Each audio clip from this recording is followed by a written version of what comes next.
Okay, welcome back to day one, session two. This will be a hybrid session, so we will have in-room attendance and online attendance. If you can hear me online, just nod your head. Welcome back. We're really excited to continue the conversation about diversity in the workplace and empowering a diverse workforce.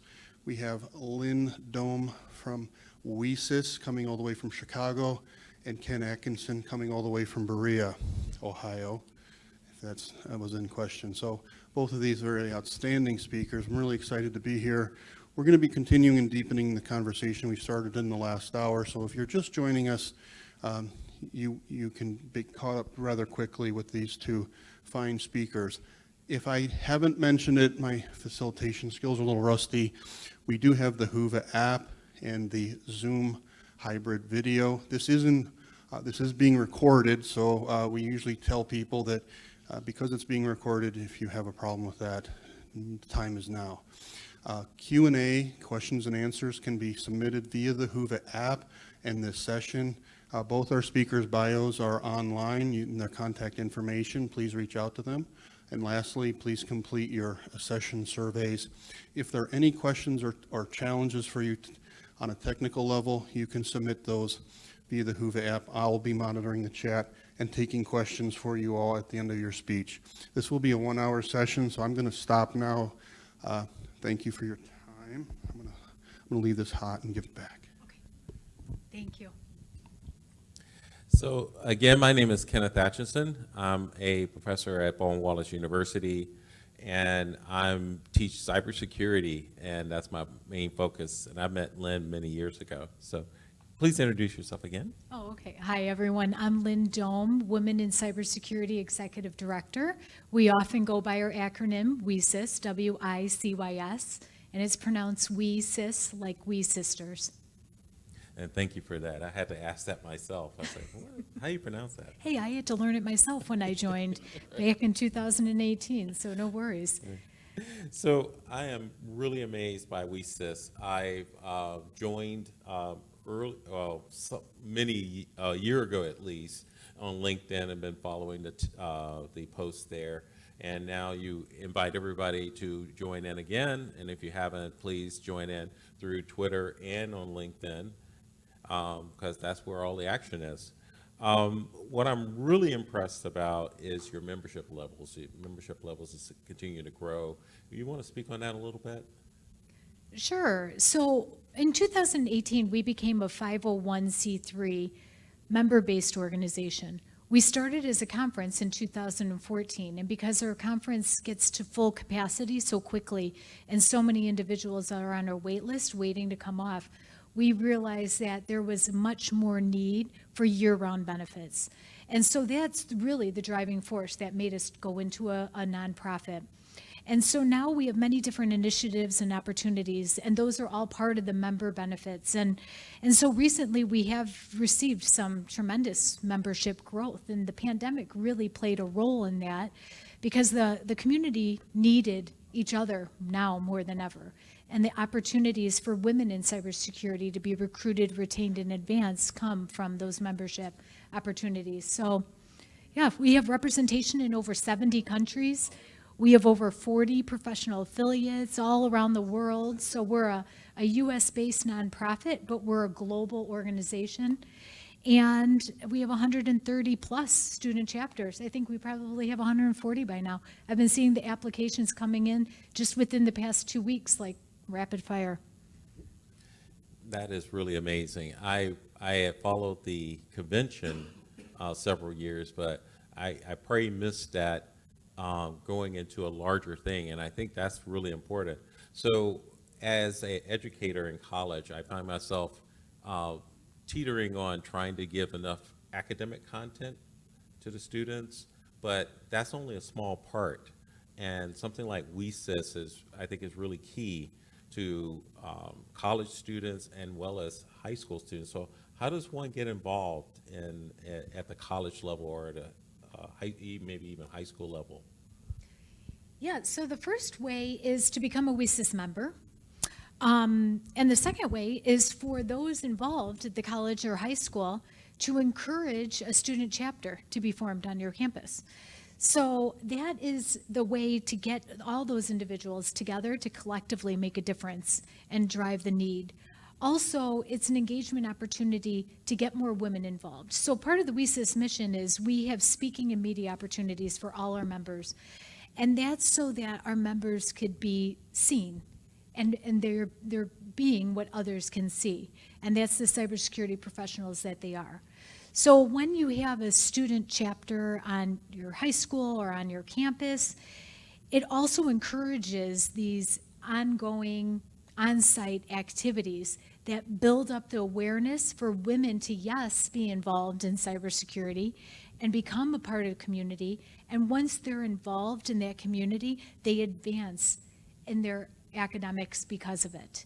And they come out on the other side as cybersecurity professionals. I think that's really awesome. I always struggle and push to get students involved in things other than just the academic. And I think something like WiCyS is really important. Not only that, people don't realize there's a lot more to cybersecurity. Most people think cybersecurity is mainly about pen testing or the hard skills, but there's a lot of soft skills, a lot of other types of positions that someone can get involved. And thus, I'm going to try to push this, not so much for computer science students or cybersecurity students, but to other students also, try to get maybe women involved who are in other majors, because I think that's really important. Yeah, and some of our initiatives are purposely designed for those non-traditional, type of pathways as well. But we also have many different training programs, and one training program for you to be aware of, and anyone else that's in the audience from an institution, is that the SANS Institute has funded CyberStart licenses to be distributed through student chapters. So even if you don't have a student chapter on your campus, to be able to start a student chapter, those licenses could be distributed to anyone even interested that might even be considering cybersecurity. They don't have to be a part of the WiCyS club. They don't have to be in a technology capacity. They just have to be aware of it. And if they're interested in just exploring what a game-like environment in cybersecurity looks like, then we provide them a license. And that's part of it. Our scholarships are like that too. Women that are interested, that might just be interested in cybersecurity, they can apply for a scholarship and they will be awarded, because we want those to come to the WiCyS conference. We let the conference speak for itself. That engagement, that empowerment, that technical conference, the role models that are there, the people that are paying it forward and giving it back, and also the companies that are recruiting, the individuals that come to the conferences on the scholarship, they see their life ahead of them, and that they want to aspire to be a part of this community and be a part of the cybersecurity workforce because of the WiCyS conference. That is really timely for me. I can't tell you. I just had a student come to me yesterday and said, I want to get involved in IT. And this was a sophomore, a student who hasn't really taken anything, so undecided. And I struggled with, what can I show this student without discouraging them? Right. How to get involved in computers or cybersecurity or something. So I unfortunately went back to what I know, and I told them, why don't you try one of the beginning courses, and kind of closed my eyes and said, please don't get discouraged. But at the same time, I also said, maybe I can mentor through, like meet with them periodically and kick that in. But something like that program I think that's really key, and I think I will probably take advantage of that. Yeah, you should, just to put the power of the WiCyS student chapters in perspective. During spring season, SANS Institute distributed 25,000 CyberStart licenses. 12,000 of those were distributed through WiCyS student chapters. So it's really a great initiative to get those that might just be considering it more involved. So you got to hunt down that person that you said that to and issue them a CyberStart license code to get them involved. I will look forward to doing that, definitely. So if we talk about the academic side, we also shouldn't ignore the business side. So like there's companies out there that are like, well, yeah, there's another organization. Why WiCyS? Why should they get involved with WiCyS and get their employees involved in WiCyS per se? Oh, well, there's so many reasons, Kenneth. You don't want me to be here all day talking about all the reasons why they should get involved. But I mean, we're a growing organization that has so many involved. So professionals are involved because our mission is to recruit, retain, and advance. Employers are involved because they want to retain their top talent, and they want to make sure that everyone has the support structure and that inclusive environment necessary for career advancement.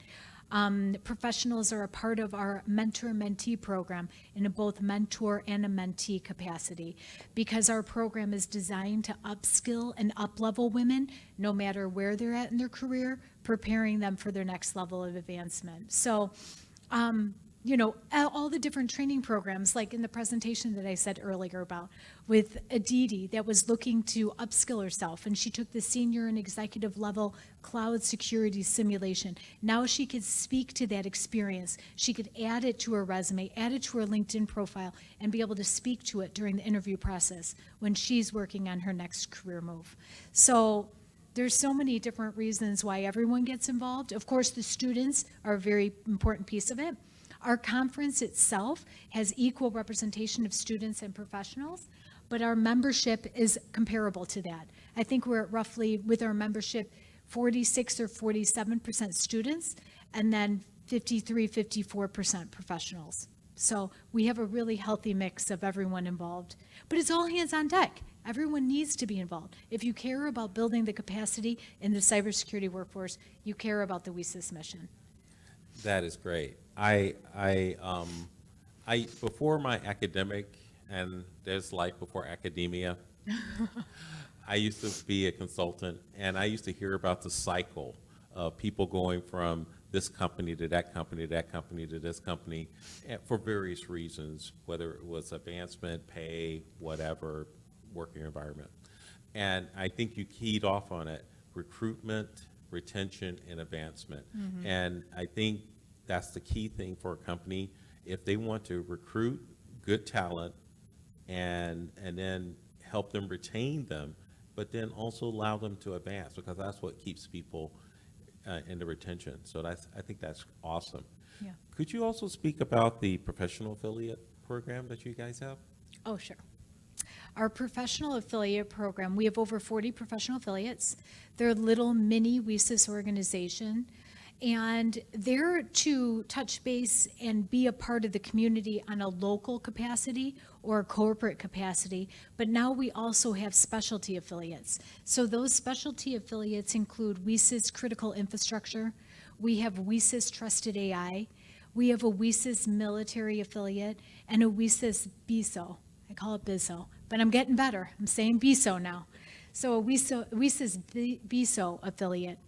And those are around that particular like kind of specialty conversation that is to be had.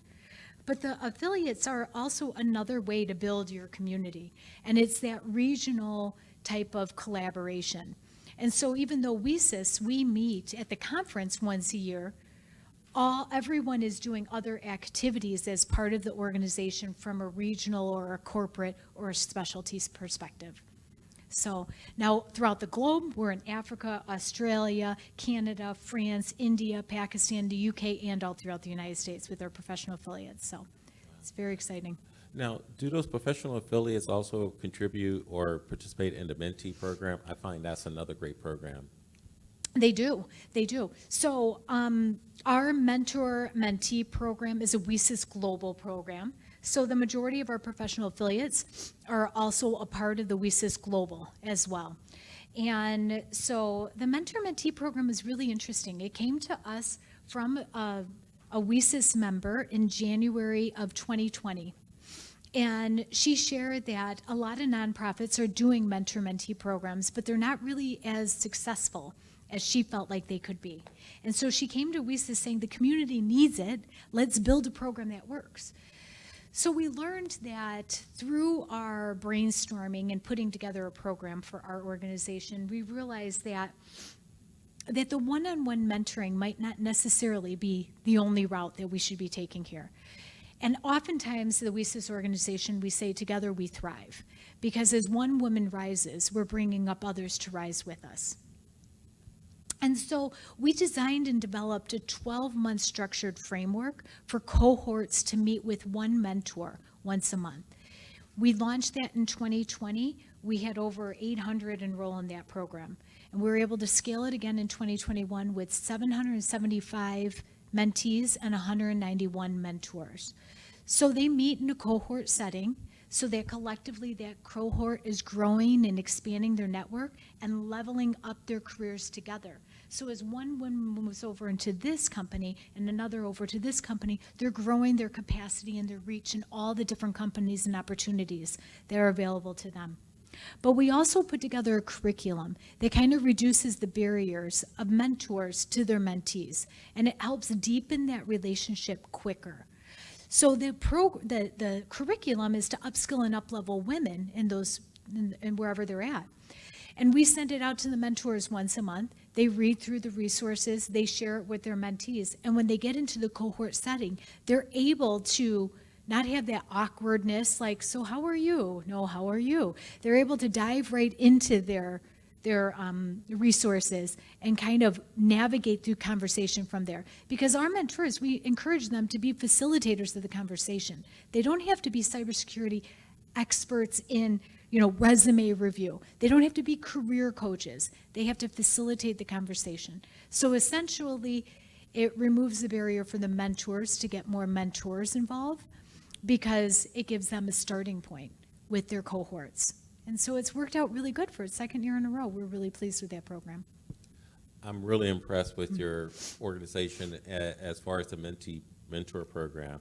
I think coaching mentors and giving them resources is best, because I've been in that situation in other situations outside of BW where I'm mentoring someone that's like, and yes, how are you? Yes, how are you? Great talk. And we kind of go from there. Right. So I think that's really important there. I think also the key thing is once you get those resources, then you can have those deep conversations, Right. where you can say, I have this problem, or how do I get started? And that's what I tend to get a lot of with my students who look for mentorship. How do I get started in cybersecurity? How do I get started in IT? Again, that same student who asked me yesterday about that. So I think that mentorship program really addresses that issue. It does. And the mentees also could put in their responses. And everyone is learning from the shared experiences of others. So when those questions are asked, like, how do I get into this program? Everyone within the cohort shares how they got into it. And that's where learning really at its core starts. It's just listening to other people's experiences and knowing we all want this clear, straight shot in cybersecurity. Here's point A, here's point B. And that's what everyone's seeking for, is this magic, here's where you start, here's where you'll end up. And it's never going to happen.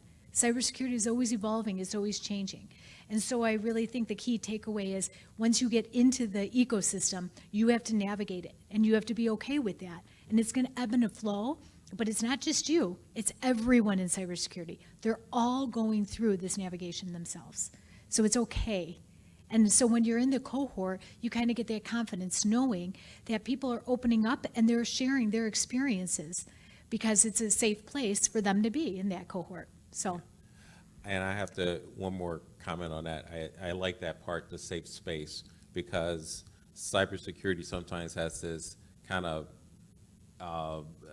a bad rap for being not inclusive. Mm-hmm. And even with males, even if you're not at this knowledge level, then you're, this and that. So I think that's really important, mm-hmm. to be more inclusive. And I like you keep saying the power of the community or empowering the community. I think that's really important, because cybersecurity is with all of us. And it's not just the high-tech pen testers or whatever guys.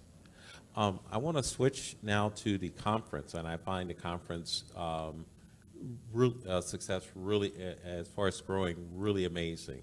I noticed from 350 all the way up to 1,300 last year, earlier this year, which was still during the pandemic. I think that's an incredible amount Plus, you probably didn't count all of the virtual attendees too, I'm sure. I do have to note, though, Pittsburgh, this is Browns country here, okay? This is real Browns country, so I want everybody to turn out here in Cleveland, because we need to outdo Pittsburgh. 1,300, we need to bust the numbers there. So there's a little competitive going on here. Yeah, it's a little competition there, because, go Browns, right? Particularly this year. There's one other thing I want to talk about, and this is in academia, and I would be remiss in saying this. So we have a overall arching academic organizations. There's IEEE and stuff like that. There's also ACM, and there's also the sister organization ACMW. And I think they're more academic related, but how do you think you compare with an academic organization like ACMW versus what you guys do? Well, I really think we collaborate. I mean, we enhance the experience by bringing another opportunity. I mean, you heard earlier, and you just said it yourself, that I constantly bring up the power of community. And it has been a proven success model for us as an organization. And it really does set us apart from others as we put the time and the attention in that. So with that type of, academic ACMW, those programs are phenomenal. And WiCyS also provides another way to enhance that program. And it's really in that niche conversation of cybersecurity. So it's good for everyone to be involved with kind of that overarching, but then also when you really narrow into cybersecurity, to also be a part of another community that hones in on that. So I think that's really a key there. You're not in competition, but you're enhancing. Again, empowering the community. I want to speak to another couple of initiatives. So the Cyber Talent Emergency Fund that you mentioned earlier, I think that's really awesome. Could you speak more on that, maybe for the people who missed the earlier session? Sure. The Cyber Talent Emergency Fund is meant for college students that are within their last 4 semesters of graduating. And they can apply to receive up to $599 and receive that within 48 hours. But I'll tell you, we normally get it out to them within 24 hours. That have a true financial emergency that would typically derail them from their studies and potentially put them at risk for dropping out of their cybersecurity program. So these emergencies are medical expenses, their internet is out, their car is broken down, they can't afford their rent anymore, and they have to get through. They have to get by for whatever the reason may be. And we've all been there. I mean, we've all been college students, and we might all have college students in school right now. So we know some of the hardships that some folks are facing. And so our goal as an organization, nonprofit organization, is not only be mindful of the community, but also of their financial needs and things that would derail them very easily.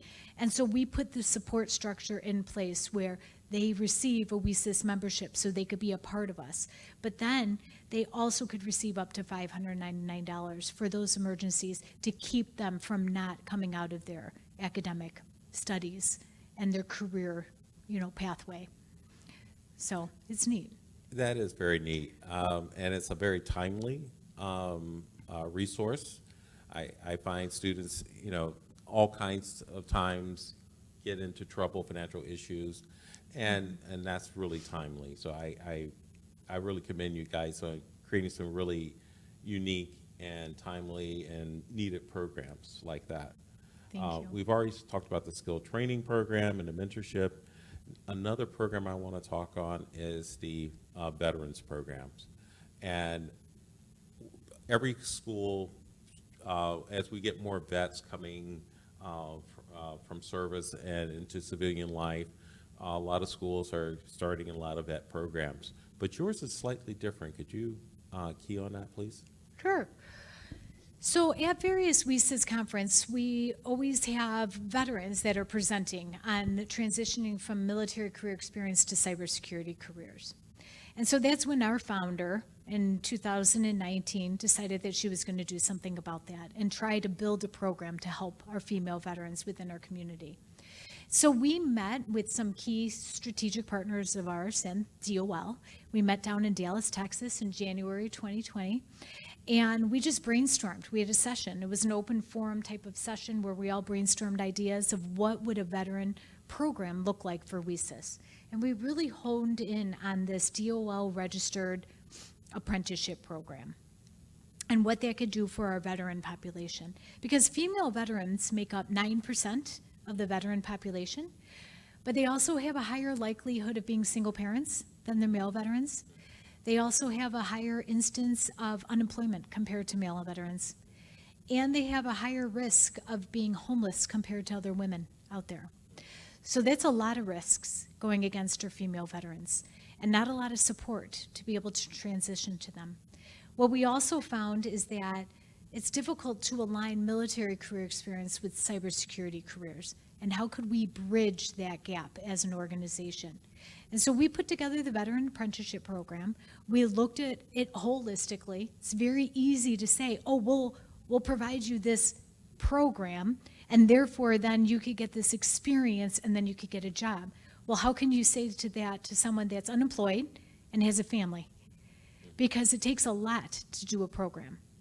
So the program that we work together with SmoothStack, they're a partner with that, is that our apprenticeships that qualified for the program, or apprentices that qualified, they will get paid while they go through paid for training. And then at the end of their training program, they'll get placed in a 2-year paid for apprenticeship program. And so that model seems to be, we just piloted it this year. It took 18 months to launch that program. It was a lot of time and commitment and energy. And we have 2 employer partners, Sentinel One and Bloomberg. And so we piloted the program this year, and it seems like it's working really good. It's a successful model of these women getting placed in these 2-year apprenticeship programs. And then when they get out, they'll have these skill sets to that 3 to 5 year experience, where they'll be able to, if they're not hired by their employer after their apprenticeship is complete, then they'd be able to launch themselves in their career from there. So we have a mentors on the program, again, the power of community. So every 2 apprentices has 1 veteran mentor. Our veteran mentors have developed the curriculum which they mentor their cohorts with. And those are, what does it look like navigating your own career when you don't have a direct command, or transitioning, like aligning your military career experience, work-life balance. What does it, all these different type of challenges that our veteran mentors suffered through. And they want to pay it forward by helping these apprentices being able to navigate it just a little bit easier. So it is a really great program, and we're super proud to have it off the ground. And right now we have 21 veterans. That is awesome. I am going back to the numbers. You said 9% are women veterans, and that's a good pool to pull from, because they've had probably training.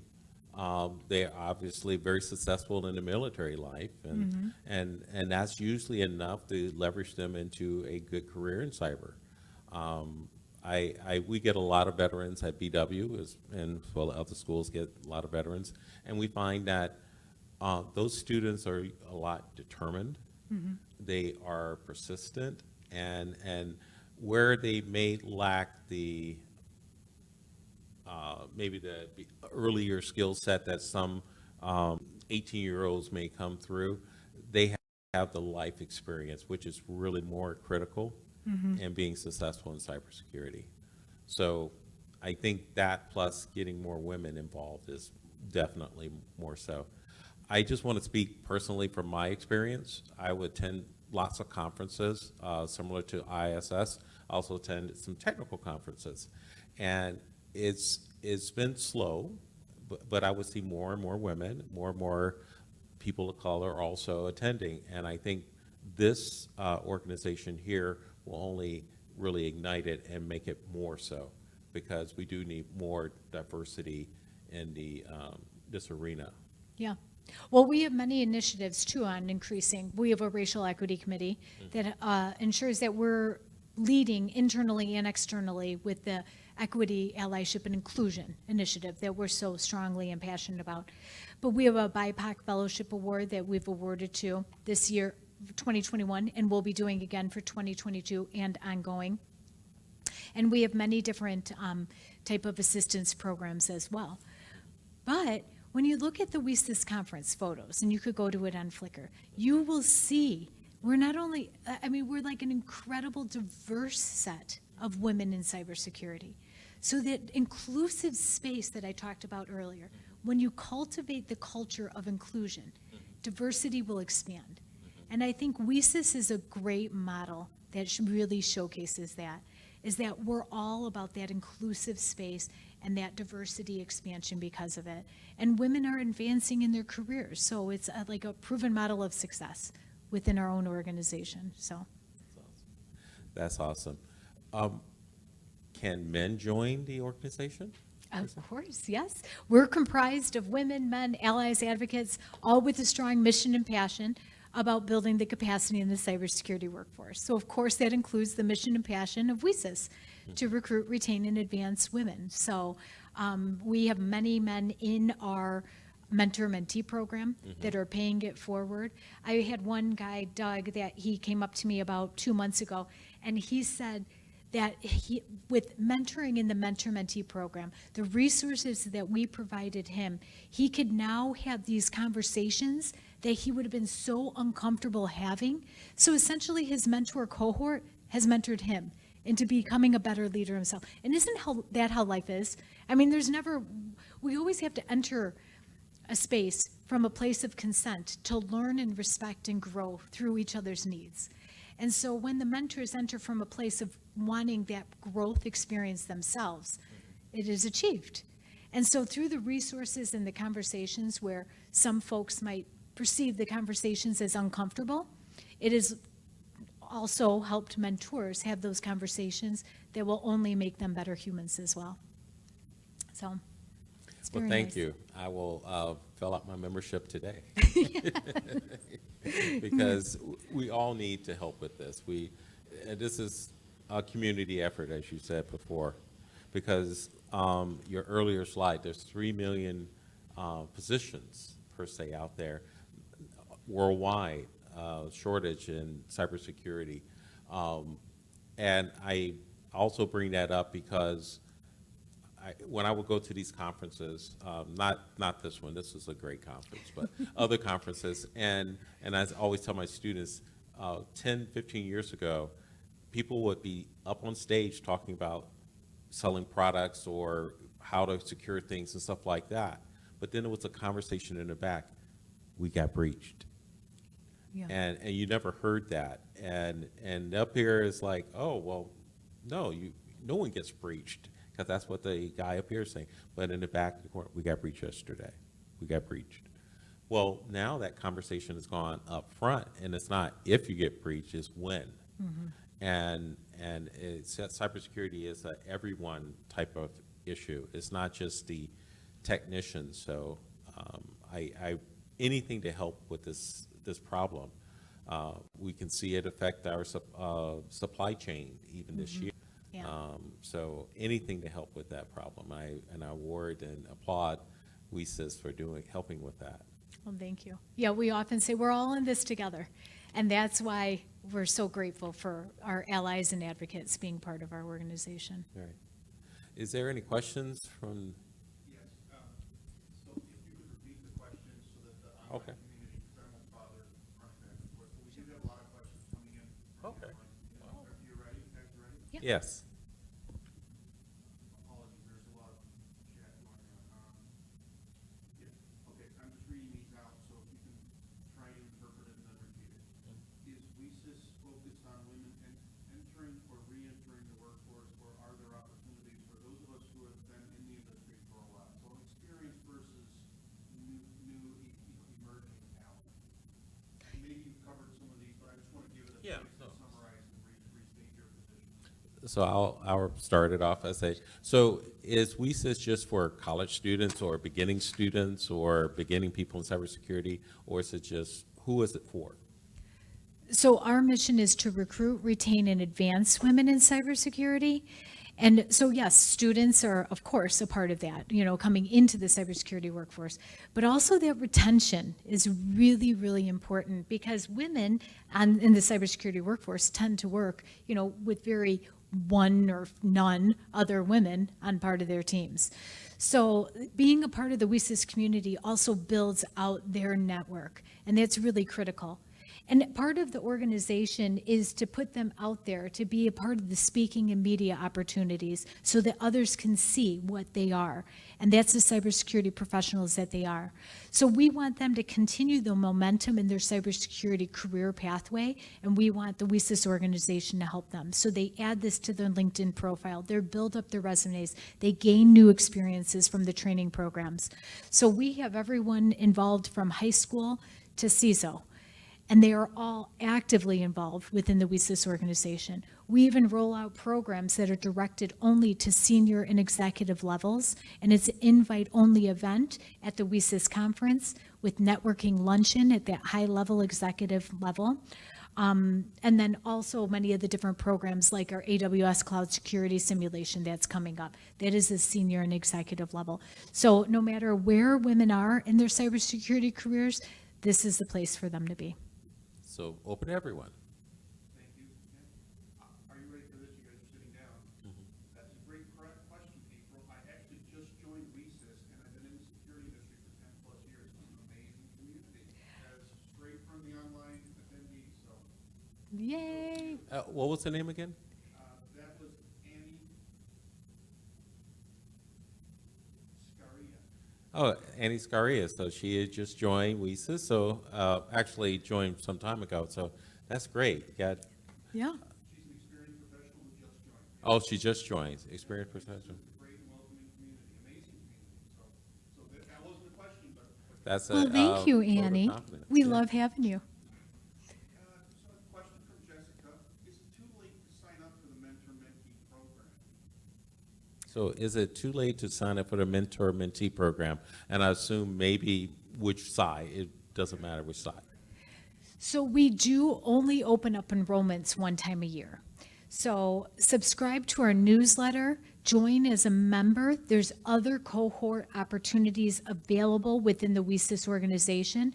Right now is a really important time to, if you're not already a member, to at least subscribe to our newsletter so you're aware of all our programs, because all our strategic partners are building out their 2022 programs, and we're going to be uploading those on our website very, very soon. So within each and every program, there is always that mentor-mentee component, but in our actual mentor-mentee program itself, the applications, or I'm sorry, the enrollment will be back available likely July or August of 2022. Okay. One good question. How much does membership cost? Oh, that is a good question. It is $20 for students. I believe it's $20 for veterans and military spouse, $40 for active military, and maybe $40 for faculty, and $95 for professionals. So not a whole lot of money, and you get a lot of benefit out of it. Yeah. So Great. April asks, this is a relevant question operationally technically. Does the WiCyS conference qualify attendees for CPEs, continuing professional education credits? okay. That's So important for a lot of us. right. Yeah. So April is asking, does attending the conference get them credit for certifications? Yep, it does.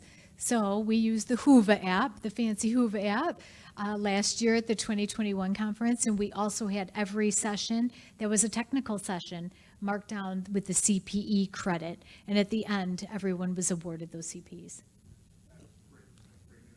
Yeah. Hey, Cleveland, yeah. Cleveland, yeah. Okay, John asks, it's good to hear Lynn speak directly to the BIPOC community. Thank you. So I identify as a white male. Those of you online haven't seen me yet. So, but speaking to diverse communities, and I guess I'm an ally, right? I'm trying to be anyway. And I'll elaborate on that question. Being an ally is important, but being an ally in a constructive and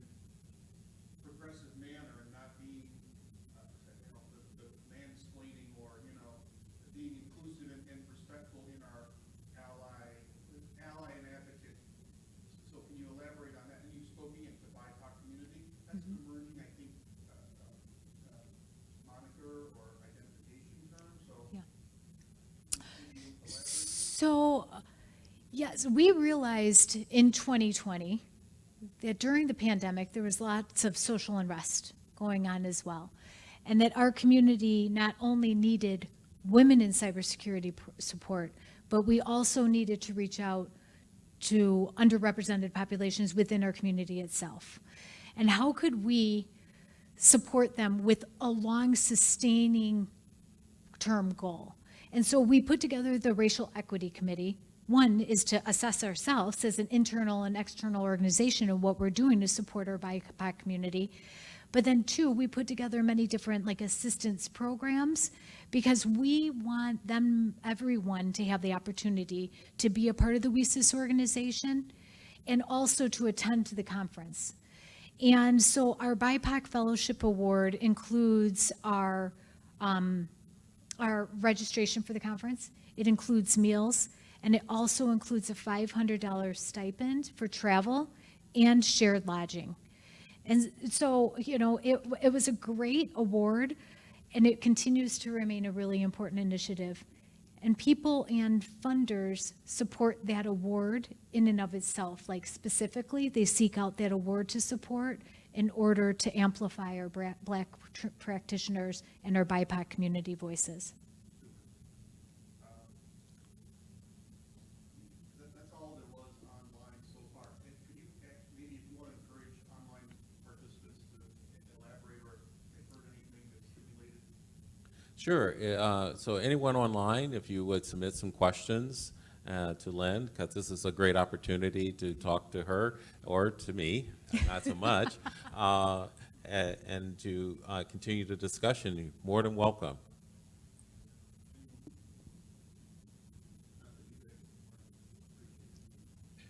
And this is being recorded, so. Yes. This will be for Prosperity, yes. posterity. Yes, yes. Well, you talked about a lot of great programs and things like that. Let's talk more about some of the success stories, and I think maybe some people missed some of the success stories, and we mentioned a few. Is there one that, maybe another one that kind of stands out to you as far as a success story that WiCyS helped? Well, we hear them time and time again. And earlier I mentioned to everyone to search WiCyS on LinkedIn and click on posts, and you'll see all the diverse faces that are tagging us in these posts and how we've impacted their life. So we really, I mean, the power of community is so strong, and those voices should be heard. I can't speak to the volumes of the ways that we've impacted them. But time and time again, we hear the similar story of Manzi. We had Manzi that came to the WiCyS conference. She was determined to not continue at her institution in the cybersecurity program. But she decided to honor her WiCyS scholarship, and that's why it's so important for us to make these scholarships open to so many. So she came to the WiCyS conference already with her mindset that she's going back and switching her major. And the very first person that she met was Dr. Siraj. You've met Dr. Siraj before, right? She's a very loving woman and very kind and compassionate. And so Dr. Siraj just introduced herself to Manzi and brought her over to a table of other like-minded individuals that were having a similar conversation, introduced the women, and walked away. And from that point, it was life-changing in Manzi's life. She not only decided to go back to school, she met her people, she went back to school, finished up with her career, and is always advancing in her career because of it, and continues to pay it forward. Like, she doesn't forget on how she got involved within cybersecurity and how important that WiCyS was part of that. So it's really unique, the different types of stories that come out from the organization, and there's lots of them. Yeah, I'll give you another one. Yeah. So I have a student, I'll just name the first name, Meredith, and very passionate about things, very, very passionate about cyber and computing and stuff like that. And more so, I saw early on, there's only so much I can teach a student. I can only give them maybe 10 to 20% of what they need for life. And that's not to say that I'm a bad teacher. It's just so much more than just what I can give in the classroom. So I involved her in some of the cybersecurity competition teams, took to it like water, and just went on from it. So much so that, and we met in an earlier life with CCDC, and I would come to Chicago for the regional competition, and I would meet Lynn, and it's like, hey, Lynn, how you doing? So my team will only go so far. And we always saw that, if you would, glass ceiling of how do we get past the top tier teams, or how do we become the top tier teams? And we were addressing, in what I thought in my mind, technical things. Do the technical stuff, practice it, and go from there. When I brought Meredith on the team, she said, we need to do some bonding. And I said, why do we need bonding? And she says, well, the team doesn't work if we're not a team. And brought that to the go. Moving the story along, we went to regional. And anybody who asks me, how did you get to regional, Ken? You guys are outstanding and stuff like that. I will say, well, I had some help. And I had some fantastic students. And one of the key students is Meredith, because she brought that passion, that other avenue of things that I had not considered into the team. So getting to WiCyS, one time she said, hey, I'm going to WiCyS. And I said, yes. Great, wonderful, what's WiCyS? And she handed me a bunch of stickers because she had joined and got all these stickers, and she was all in stickers. So she was, I said, okay, well, we should look into that, you know, and among the 50 other things I'm doing, yeah, we should get involved with that. Later on, she said, I'm speaking at WiCyS. You should come to WiCyS. And I said, well, my travel budget's not so much, but I'll watch the video or whatever, and I encourage you.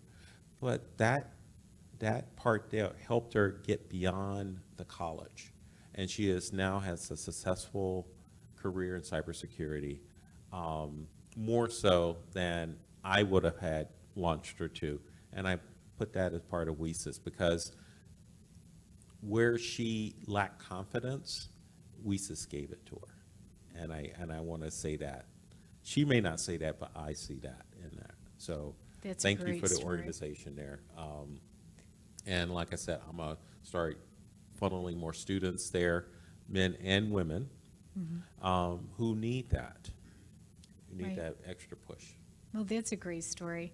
And I love it because when we build out those security training programs that we talk about, we also, part of the criteria for advancement is looking at their collaboration amongst themselves in the team. And it was something new that we did this year, and is encouraging those conversations in the cohort. So in the Slack channel, during the AMAs, because being a part of a team is a major contribution to the cybersecurity workforce, and we want to be able to weight their ability to be able to be that team effort and have that team initiative and be able to initiate that in the cohort themselves.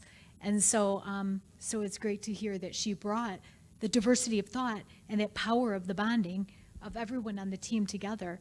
And during the CCDCs, you could see those that have team bonding, just like a sport that, you know, lacrosse. All three of my kids played lacrosse. And you know when the team is bonding, and you know when they're not bonding, when they're out on the field. It impacts performance, because these are the people that you're working together with. This is your core group. And so it's really important that you have that bonding experience. It's neat. That and with the bonding comes acceptance of diversity of thought. And that was the deal there. Early on in the secret story there, she always come to me and say, well, I don't feel respected. And I said, well, I respect you, and I will make sure they respect you. But still, just the idea of being respected as a person who has valid ideas and things like that. So I think that's the power that you bring in WiCyS, because you help encourage and grow the thought that, yes, you're valuable, you're respected, and your ideas just as good as the hacker that sits behind the screen, you know, the computer with the hoodie and all that stuff, because Right. that is important. It's Right. not just, it's not one-dimensional. I see a lot of one-dimensional teams too when we compete in various competitions. And the ones that do well are the ones that are diverse. They're the ones that we're internally rooting for too. We're like, whoo, look at that group go. Yeah. Yeah. Yeah, and so we're trying more. I'm always looking for a good mix of a team when we try to compete for the A events per se, and hopefully we'll bring that together again. We have some good diverse members this year. Yeah. Well, an effective cybersecurity workforce is a diverse workforce. So an effective CCDC team is a diverse team. You're bringing that power right to the team. Okay. Yes, We do have a question online, but first, please. I want to acknowledge, with traditional modesty, the coach can't, you can only take your talent so far, right? It takes talent, but also it takes a good coach to bring your team to the best, to get the best out of your team. So with your traditional modesty, again, give yourself, pat on the back a little bit. So, Thank you. I'll pat Kenneth on the back. Modesty. coach to bring the best out of your players, so. Yes. you. So acknowledge that. So, Lynn, April asks, can you speak to how large, I'm sorry, this is maybe coming back to your stories, but I want to make sure we didn't lose the animal. Sure. Can you speak to how large your organizations can get involved and how bulk memberships work? So mix that in with you were on success stories. Right. So how large can your organization, you say? It's from How large April. your organizations, so banking, I'm in banking, she's in banking, April's in banking. Mhm. How large your organizations can get involved and how bulk memberships work. I think in your earlier presentation, you showed the sponsor slides that were wide and broad. Oh, so corporate membership, how large does an organization need to be to get involved, whether it's large or small or whatever? And then can that organization have bulk memberships to encourage their workforce? Great, good question. So there's two ways of collaborating from a corporation perspective with the WiCyS organization. One is through strategic partnership, and those are engaging with WiCyS on a nonprofit organization level. So that's the year-round benefits. So that's an annual tiered benefit in which we give you benefits that our community gets a lot out of you so that you are placed as an inclusive place of employment opportunities within the cybersecurity workforce. So you receive webinars, you have Instagram takeovers, there's branding and awareness. Wherever WiCyS goes, our strategic partner logo that I showcased earlier, that goes with us. It's on every marketing material, and we do a shout out to our strategic partners continuously. They're labeled in our news releases, and they get a lot of branding and recognition, but also they get a lot in front of time within the community of the WiCyS org. The second way to engage with the organization is through the conference, and that conference sponsorship is pretty straightforward. You get a certain amount of people that come to the WiCyS conference because we're a technical conference, so there's 3 reasons why companies sponsor the conference. Is you could come to the conference and you send your teams to for their technical development, their CPEs, and their professional development opportunity. The second reason is to recruit from the talent pipeline that's there. So they have access to over, between 600 and 800 resumes that we have in the database. They attend the virtual career fair that's 2 weeks before the in-person event so that they could meet up with potential candidates and to be able to pre-schedule their in-person interviews. They come to the actual conference themselves and they recruit from the career fair, but then they also have that shared or individual interview space where they interview as well. And then the third reason is being branded and recognized with the WiCyS organization. So another way is through memberships. Our memberships are $95 and there's a bulk purchase. If you purchase, I think it's 50 or more, you get a 10% discount.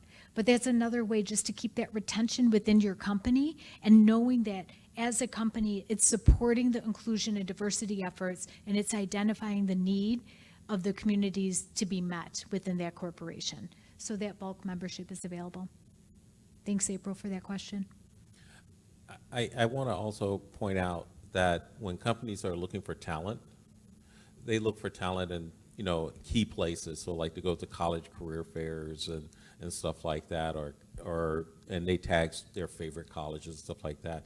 But I think yours brings up a very interesting point, a group or pool of employees, because, you know, in our new world today where people work remotely, here I can tap into a talent pool that could be nationally, and they could still work national, but they bring in that, and not only that, they bring in the other diversity points. So I think that's really, really amazing there, that if I'm trying to look for someone to fill that diverse need, I can go to WiCyS and go and look in the career area and potentially find some good candidates. Yeah. It was interesting. I was just at a Chicago CISO of the Year award 2 weeks ago, and some of the CISOs there were saying their recruiters come back and say, there's no women candidates. And it's like even the recruiting firms are recruiting from the wrong areas. Like the pipeline does exist. We have the pipeline within our organization. So it's just how you're looking at where you're recruiting from.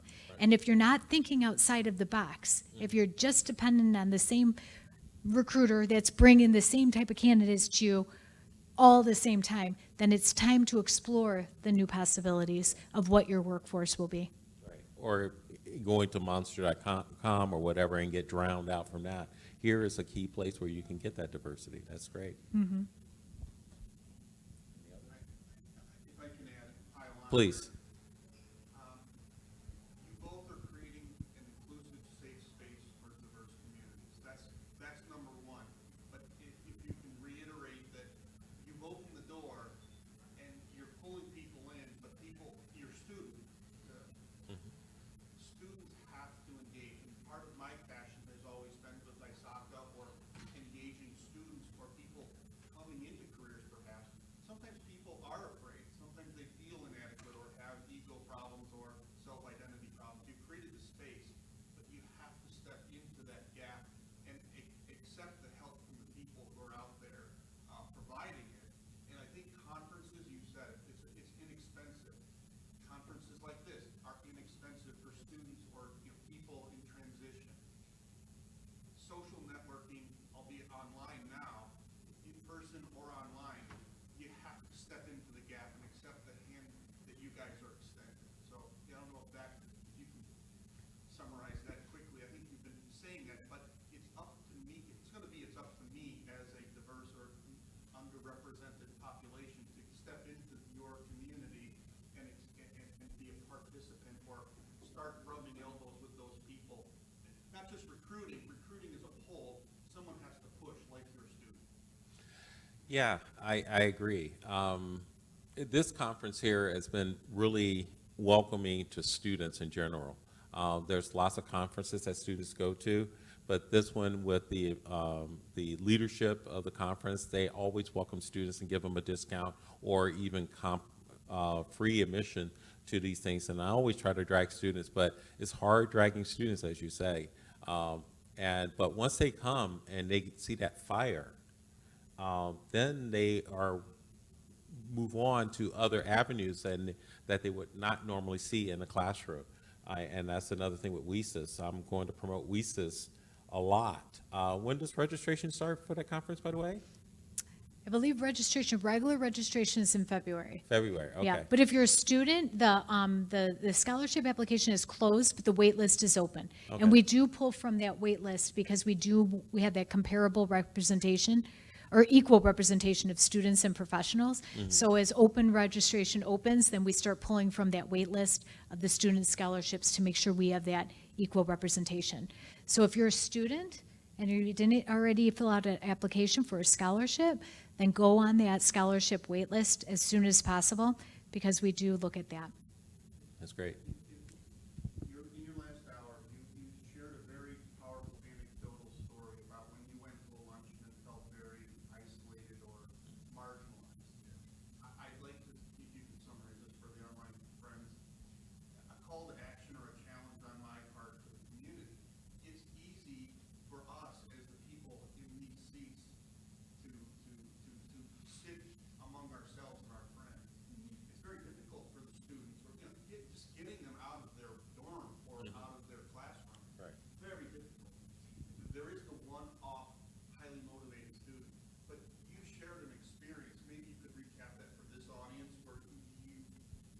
someone did get up out of their comfort zone or out of their very comfortable, established seat and said, hey, how are you? Who are you? What can I do to help you? And I issue that challenge to everyone at this conference to find a student, find someone who is maybe not like you or something to that effect. So maybe take that if you can. Trying something. Sure. Rambling. Oh, yeah. Well, I will let Lynn do it because that was a great story, Lynn. So could you talk about how being in a comfort zone and getting out of your comfort zone to meet other people, and how does it feel being that one person at that table? You gave a great story there. Well, inclusion is very unique. Everyone taps into diversity because there's a metric there. You could look at data and you could determine where you're at with your diversity. But inclusion you can't measure. But you feel it when you're excluded. So you don't know inclusion exists when you're included, but you feel it significantly when you are excluded from it. So earlier today, I shared my first conference experience with my first cybersecurity client as a professional. And that's why I share the story with so many, is because I was so intrigued that for so long I could sit at a table with everyone being so blatantly okay with me being alone. They literally were sitting at 8 tops and 10 tops all around me as I was the only person sitting at a table. And Ed, and I think you might know Ed, and Ed sat down next to me. And it was a sigh of relief because he probably felt my pain at that point. Because what happened in the 20 minutes from when I was the confident woman walking into that conference and sitting down at that table to the point where 20 minutes of being alone and not having that camaraderie really does deplete someone. And so with WiCyS, we really focus on that mentor-mentee relationship. Sometimes mentees with all great intentions say, yes, I want to sign up. It's as quick as a click of a button. I'm going to sign up right here. I'm going to be part of this mentor-mentee program, and I'm going to advance in my career because of it. But it's difficult for them to show up. And so it's up to the mentors to be able to really put themselves out there. Sometimes they're the mentors that are like, well, the mentee never reaches out to me. And that's not what we encourage. We encourage the mentors to go out there, check in. Is everything okay? Let them know that when they choose to come back and when they choose to be a part of that mentoring experience, that we're welcoming them with open arms, with no questions asked. There's no judgments here.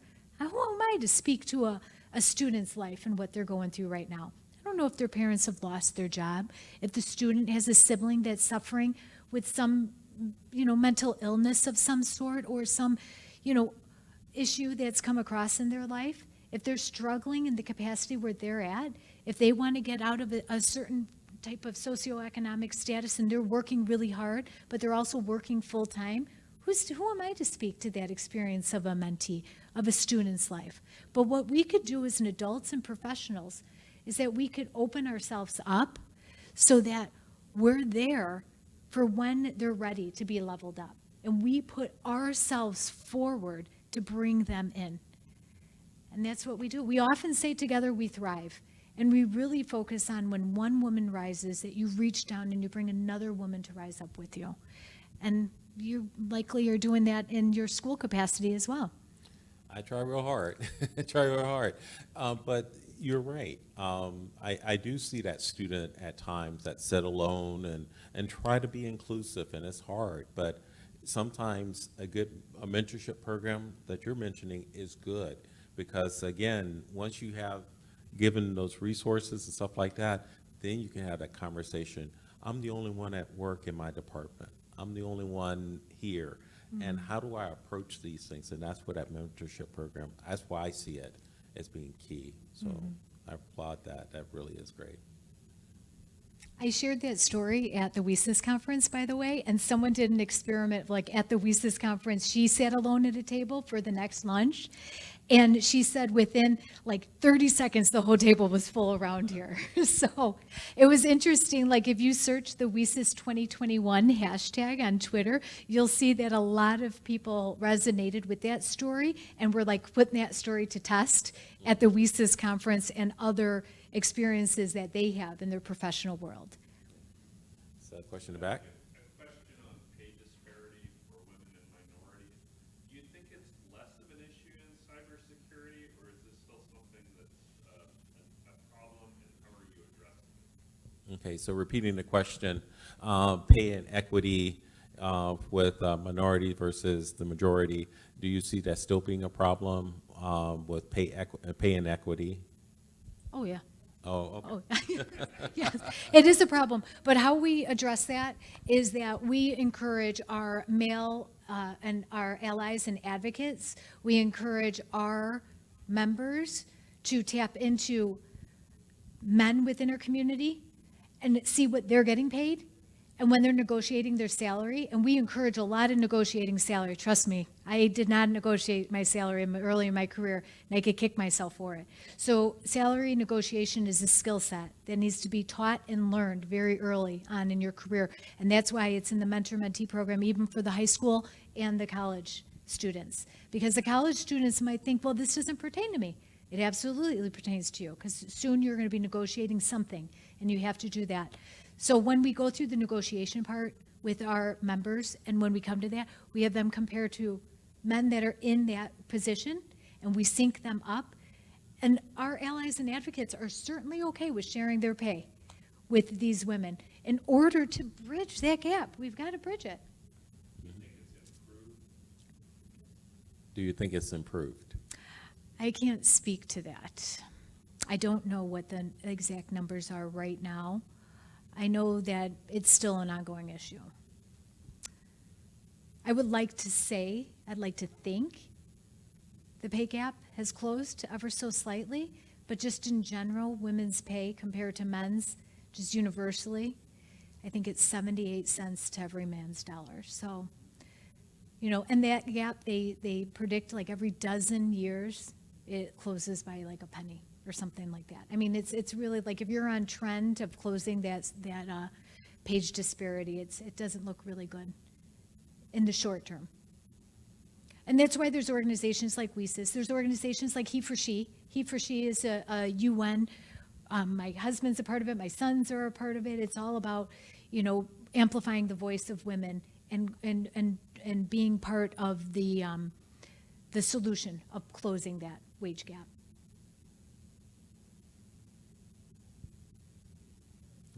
Any other questions? Yes.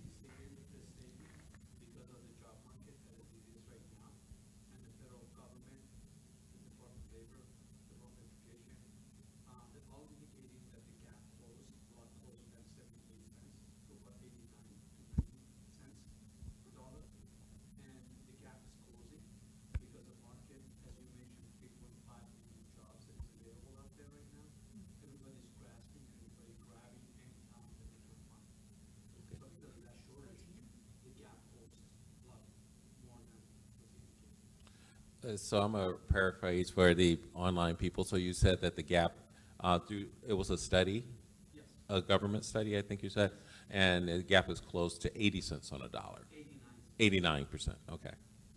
So that's very good. Very A good. Good data point. Still some work needs to be done, but it's better.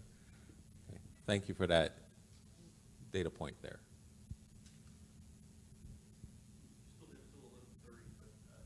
Yeah. Is there any other questions from people out in the cyberland? We've covered a lot. Yes, we have. We have, yes. Sure.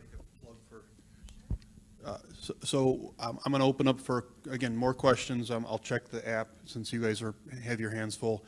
Please, the Whova app has this session evaluation. If you have comments for technical difficulties remote, because this is an in-person and hybrid and virtual session or conference, so please, give your love to the speakers and your rating, but also please provide constructive feedback for crew, as we're all volunteers here, so if you can provide your feedback so we can make the rest of the conference better. This was, again, you guys were early. Thank you for coming in early.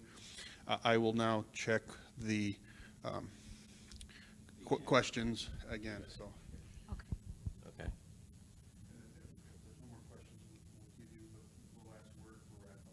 Okay. Okay, so I think we're going to wrap up here, and, oh, I'm sorry, one more. Question, just to thank you. You mentioned team bonding as opposed to team building. Yes. And that created a little mini research on my iPhone here. Very timely for our organization and what we're going through, so thank you for that. Oh, so applause there for team bonding versus team building. And that's very true, very true. So thank you for that note. Okay, so we're going to close out here with a couple final words. I appreciate everyone tuning in, and if you're watching the video, watching it again or watching it for the first time. This has been a pleasure meeting with Lynn after so many years of, again, we met in CCDC Regional and Marine Valley Community College for so many years. And when she left, I felt like, oh, where did Lynn go? I'm right here, Kenneth. And then to see you in WiCyS is great. So I appreciate that. So any final words?